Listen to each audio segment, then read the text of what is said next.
WWE is scared to do this with LA Knight, and yeah, you best believe it, I am calling this company out. In this video, I'm going to tell you exactly what they're scared to do with LA Knight and why they're scared to do it. I don't think there's any more of this pretending about LA Knight and pretending about how WWE views him. Look, LA Knight is one of the most over guys on the WWE roster.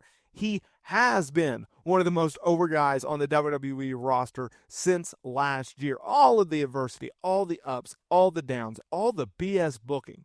For a guy that if you had a checklist and go, okay, does he have charisma? Yes. Does he have it? Yes. Does he have promo ability? Yes. Does he have a great character? Yes. Is he a pretty good in-ring worker? He's not freaking AJ Styles or Will Ospreay or anybody like that, but is he really good? Yes. So what is he lacking exactly? Right? Like, why does WWE consistently put him in spots where he is set up to fail? Right? He was booked in a program with Bray Wyatt, the late great Bray Wyatt, but that feud sucked going into January, right? And then working the Royal Rumble match, late 2023, right? It was January of 2023 that they did the Lights Out match. But let's go to January of 2024. What happens there? He's booked in a Fatal 4-Way for the Universal Championship.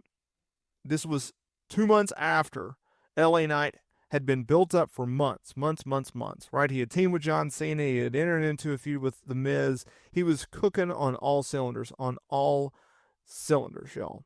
Man was on absolute fire. And then he's given to Roman Reigns and loses at Crown Jewel, killing all of his momentum. He loses at the Royal Rumble, right? And then he goes into more of a hot streak of, okay, yes, he gets screwed over at Elimination Chamber, but he goes into a pretty fun feud with AJ Styles. Then he comes up short in Money in the Bank and King of the Ring and everything like that. And then he's booked to beat Logan Paul for the U.S. Championship. Okay, finally, we're finally getting a championship for LA Knight. And then it happens. It happens again. He loses the United States Championship to Shinsuke Nakamura, a guy that had not been seen on television for months, a guy that had not won a match or worked a match in months prior to the match announcement. And then he loses to Nakamura. Why? There's a question. And that question led me to today's topic because it's like, okay, you didn't have faith in having him beat Roman Reigns for the undisputed WWE Championship. I completely understand that. Cody Rhodes should have been the guy. Got no problem with that, but why are you booking him in a title program of that significance and just having him lose? Why are you having him beat Logan Paul, right?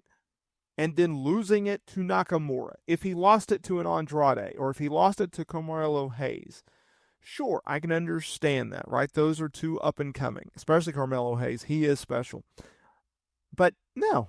They go with an out of his prime, older Shinsuke Nakamura who has not been a featured act on WWE television, regardless of his match bookings in many, many years, okay?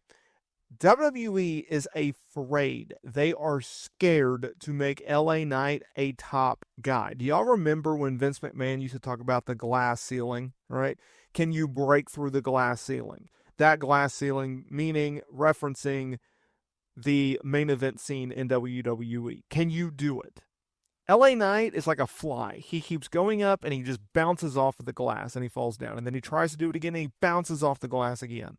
And it's like no matter what he does, whether it's media appearances, whether it's favors for the company, whether it's his promos, whether it's his feuds, whether it's his matches, it doesn't matter. LA Knight's a guy that has never been able to break through that glass ceiling. He has yet to make it to the main event scene. He's a top star, don't get me wrong. He's not a main event top star, right? He's an upper card top star. Regardless of his booking, in despite of his booking has not been very good, right? You can